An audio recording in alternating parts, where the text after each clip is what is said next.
up, you guys? This is Rob from the Guy Plays, and today on the hit list, we're taking a look at the 5 times Warframe missed the mark in 2018. Now, like I said in my previous video, this one is not necessarily going to be the most positive out there. However, I do have a little bit of a disclaimer. Now, because I've been around the Warframe community for a while, I know that there are going to be 3 types of people that are going to experience this video. 2 of those types are probably going to start typing in the comments before they even get halfway through the video. Just warning you, you know exactly who you are. The first type is the white knight that doesn't think that DE can ever do anything wrong and doesn't deserve an ounce of criticism for whatever reason it might be. Maybe it's because they're the antithesis to other gaming studios that they hate, so they're like, no, at least they're not this studio, or they're the ones that are like, well, it's all free to play, so it can't be judged in any way, shape, or form. Unfortunately, it can. Now, there's the other type of people that are going to be experiencing this video, which is, of course, the Warframe netizens. They are ready and thirsty for blood. They're like, this is what they did wrong. They fucked up this entire year, and I can't stand DE. They're running this game into the ground, and that's not what this video is about either. Now, I'm hoping that everybody manages to cool down and become the third type of person who's kind of like, yeah, I see that. I'm sure that they're gonna do better this year, though. I'm crossing my fingers, and hopefully we can rally as a community together to, like, see each other through the hard times, offer the constructive criticism where it's necessary, and give them a free pass when, you know, you gotta be understanding to their plight. So I hope you guys manage to worm your way into the third spot, because this is gonna be a little bit of an uncomfortable set of topics. Now, unlike the last video, I did have everything kind of ranked like 5, 4, 3, 2, 1 into like the best thing that they had. This one's a little bit different because a couple of the topics flow into each other and almost explain why one thing happened to the next. So, you know what? Go ahead and, I guess you would say, take them all as individual bits that maybe with you resound on different levels. So we're gonna start with the first one, which, to be honest with you, does not resound with me so heartily. Actually, wait. We do have a little bit of an honorary mention. As you guys know, we've been on the hashtag Titania blackout, the hashtag garbage queen train, but we did see a tweet from DE a little bit earlier saying that there are going to be more fixes for Titania, so I hope one of them is not forcing us out of options. Listen, I get it. You want people to be able to have their vacuum, but understand that not everybody wants it. Give us our options, because that's what Warframe is about. It's about diversifying things, not forcing us into one path. You know, I got a nice Dyson. I didn't ask for Roomba Wing, okay? Thank you. If I wanted it, I'd have put it on my Christmas list. So that's the honorary mention for this one, and it looks like DE is gonna make moves to hopefully address that. But let's jump into number 5, which kind of ties into it. I call this Just Do It. And this is in regards to some of the lesser well-received reworks this year.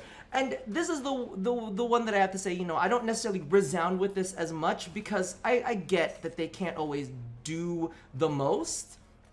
But you have to understand, DE, and I'm talking to DE right now.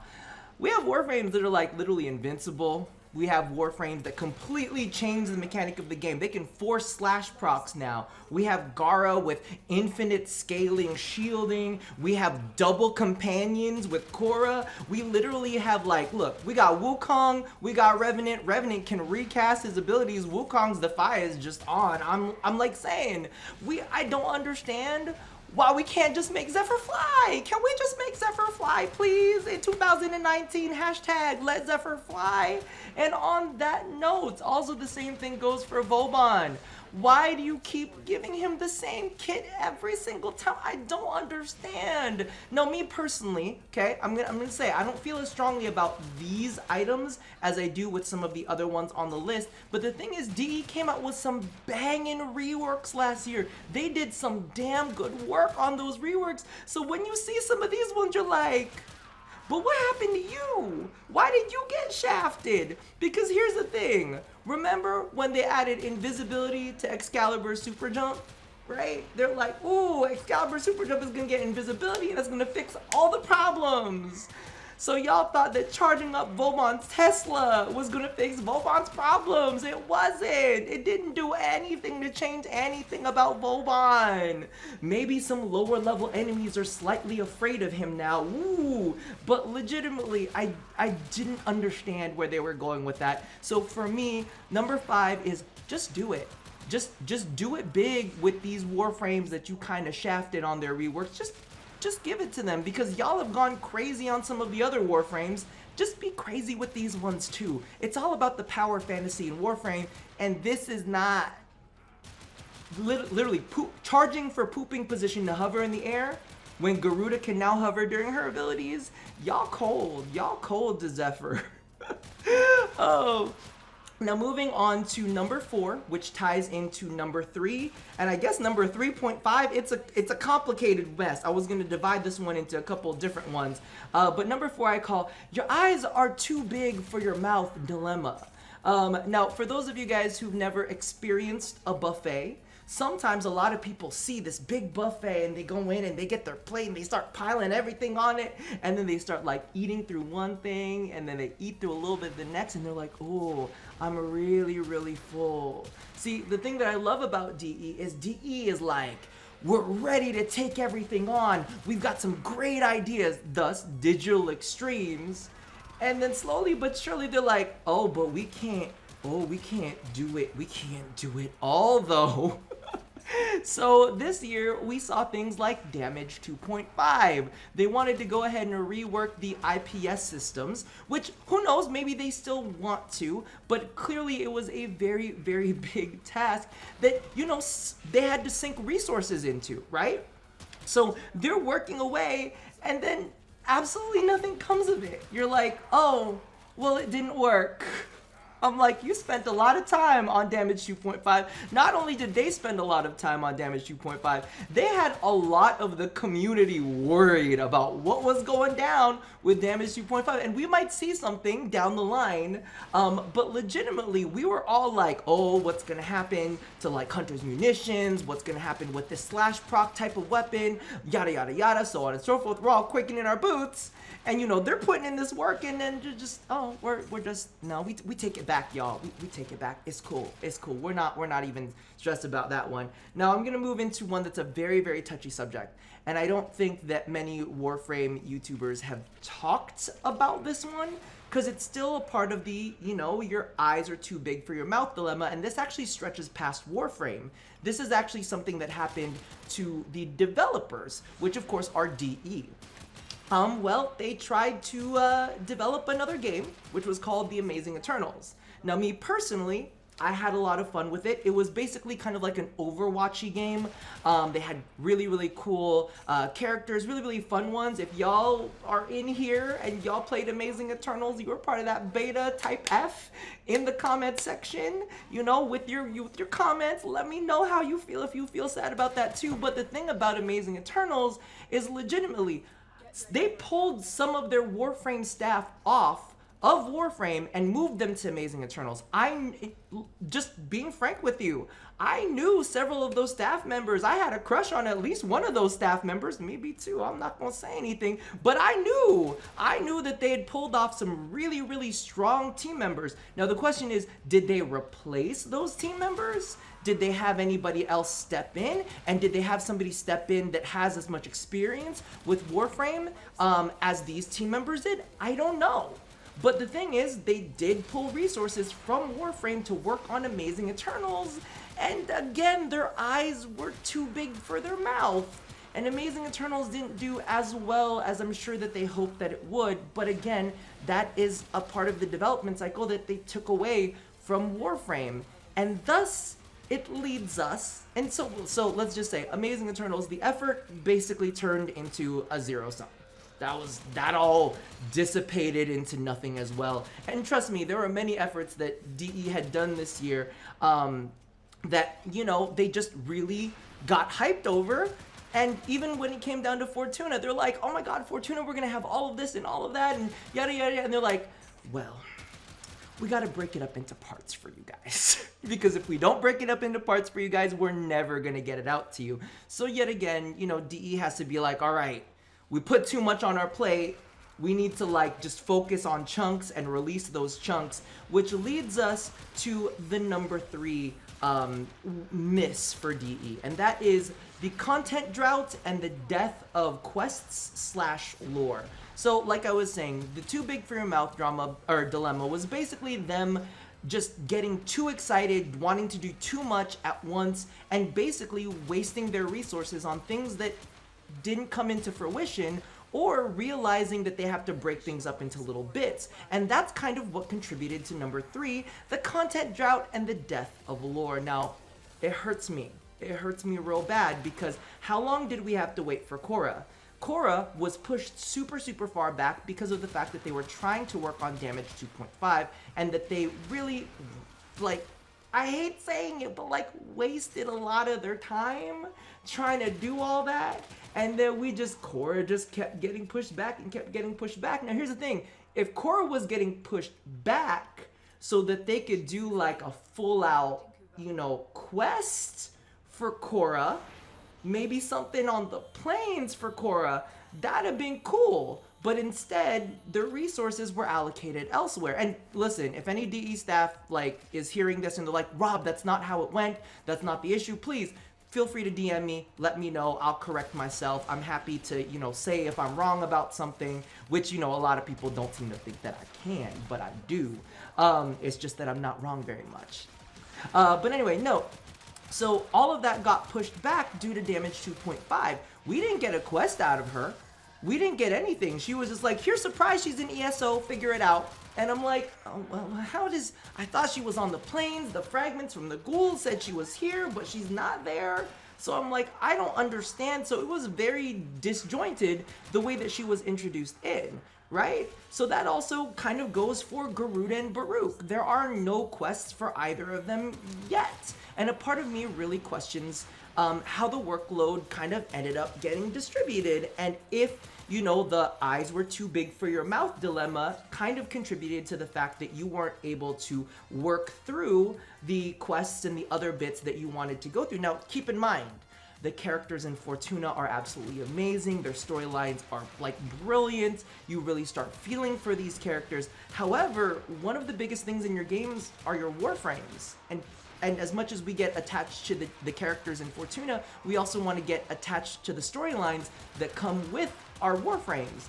The Korra storyline was great, and it would have been even better if it was further extrapolated upon in a quest, right? Same thing goes for Garuda. Oh my god, Garuda was such an icon. Like, the way that she looked, the way that she moves, everything about Garuda is so well put together. Yet all we know about her right now is Bitch's blueprint was in some fungus. She end up in there? I don't know. Then you have this great story about Baruch, the reluctant warrior. You know, he has all of these really cool roots. And, okay, I'm gonna be real. I thought it was roots in certain cultures, and I think they're roots in other cultures. You can toss that in the comments below for me being culturally insensitive if y'all know the appropriate cultures. But you know, it's like drawing from the monks and all of that kind of stuff. And a part of me is just kind of like, there's so much storytelling that you could be telling, and it's getting pushed back because I don't feel like time management was handled correctly. At least that's my personal opinion on it. And of course, this all kind of goes along with the content drought. The content drought was there because I believe there were a lot of things that were being worked on that necessarily weren't coming into fruition, and I think that a lot of time was wasted on certain things. But again, that's just my opinion, and a lot of people rode that content drought wave. Everybody was like, oh my god, DE and the content drought. Trust me, I put out a video all the way in January saying I ran out of content, so I guess some people were just catching up. So that's definitely one of the big misses. And the other thing that missed it for me too was the death of prime trailers, right? So that definitely ties into the lore too because of the workload that DE was taking on, whether that workload, you know, was appropriate or not. Literally, we have a Hydroid prime trailer that's supposedly sitting there almost in a completed state. All we needed was some lines written for it and some audio recorded for it. And I know it's not that simple. You know, we have to say it's not that simple, but it was almost to completion, and it almost makes you think that because DE was busy working on other things, that kind of got pushed back.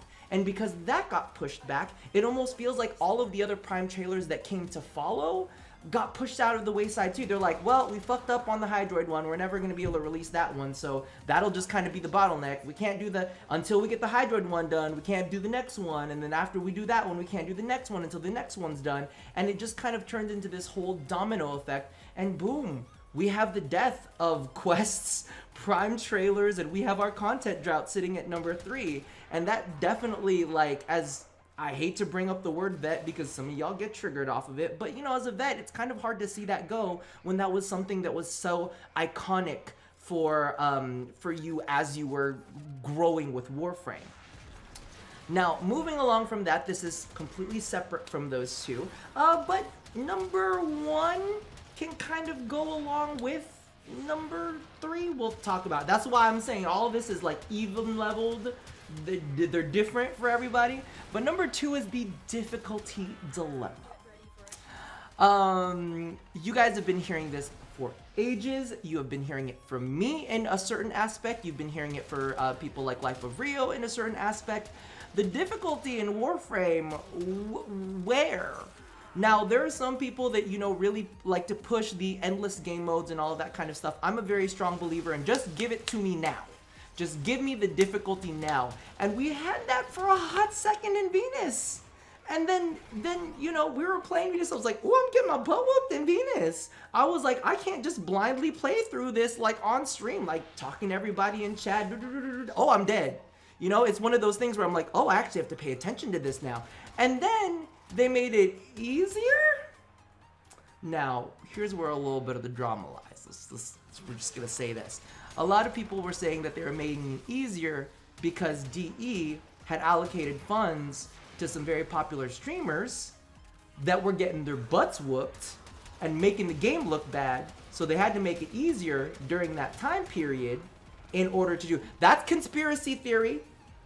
I'm not sure. I don't know. But I'm just saying that they made it difficult again. It's more difficult. I don't think it's as difficult as it was in the first run, but you know, they made it difficult again.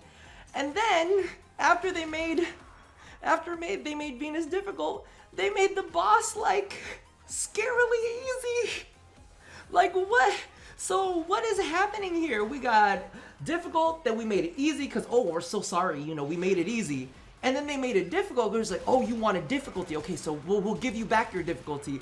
And then they gave us this boss, which I'm like, you do realize you're asking people to get to max rank with the, you know, Fortuna faction, and then telling them that it's gonna be literally, when I go there, I just play support. I just play a support role because literally by the time the animation plays for me to get my Arcwing gun down, all of the limbs are already gone. So I'm like, well, I'm gonna just make sure that you have energy and that you're not being status procced. There you go. Have fun with that because the enemies die so quickly. So it's just like this weird twist on what's going on with Venus, but this isn't something new. This has been going on for quite some time now. We got ESO, right? When Elite Sanctuary Onslaught came out, let's be real. Elite Sanctuary Onslaught wasn't that difficult. I mean, they have some weird mechanics where it comes down to how fast the efficiency goes down, but the actual gameplay itself was not that difficult. You know, you weren't dying left, right, and center in ESO. It wasn't this big, scary challenge. It was just really random mix of enemies that you had to kind of like adapt to, and you weren't playing just one enemy type. You were playing all of the different factions, so you had to adapt to them, and that was kind of like ESO's gist, right? But ESO was never difficult, so why does Sanctuary Onslaught exists. Why did we need Sanctuary Onslaught? Oh, because we needed a place to put Korra's blueprints. So part of me is like, well, if you would have put Korra in the plains and given her a proper quest, SO wouldn't need to exist. SO is kind of like redundant because Elite Sanctuary Onslaught is the actual challenging version of that. There's no reason for Sanctuary Onslaught. Like, just keep it Elite. You don't need like the default low level I'm a bitch version, right? So why is DE consistently going into this like, oh, but we need to make something easy? Why? The whole star chart is easy. The whole star chart is easy. You don't need easier game modes. You need more difficult game modes. And again, this kind of harkens back to like time allocation. Why are you spending time creating a lower tier game mode that has slightly different mechanics? Because it is completely random all the time. ESO, remember, is weekly and it changes, but you get the same mission. SO is just all random missions. So clearly they had to make two different types of game modes for it. Slightly changing, slightly altering, you know what I mean? And then they had to make different loot tables for it.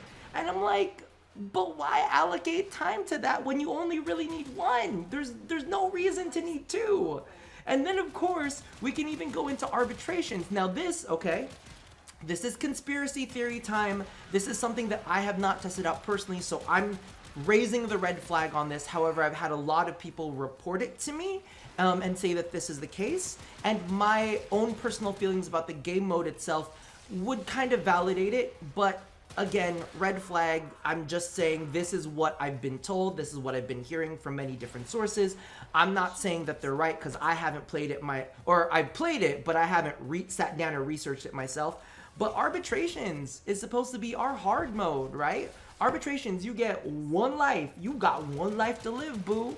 You know, you're gonna face up against level 60 enemies, which initially was supposed to be level 100 enemies, but they even lowered the difficulty on that. And I hate to say it, you can see it in Fortuna. People wanted the difficulty. They asked for the difficulty back.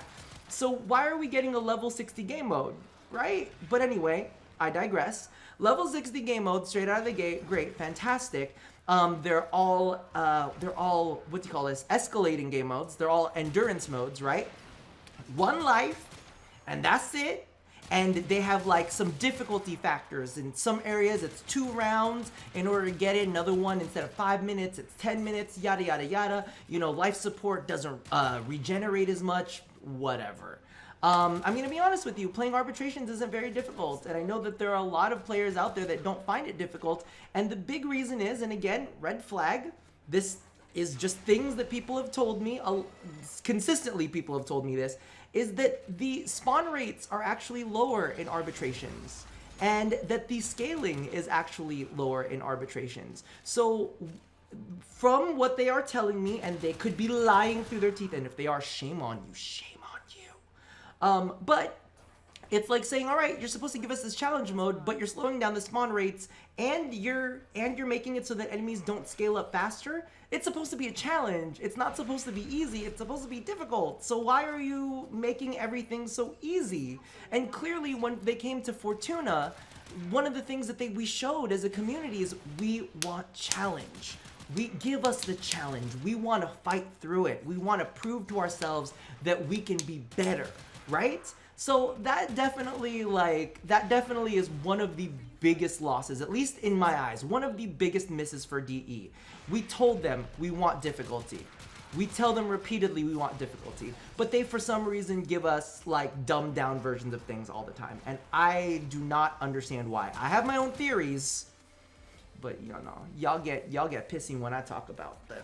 Anyway, let's move on to how 2 feeds into number 1.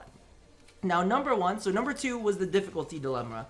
Number 1 is the lack of continued support for game modes. And again, this isn't a new issue, but it definitely shone this year, shine bright like a diamond, like a shitty diamond. So the issue for me is short-term rewards are great for short-term players. So if you only ever create short-term rewards, you're only ever gonna get short-term players.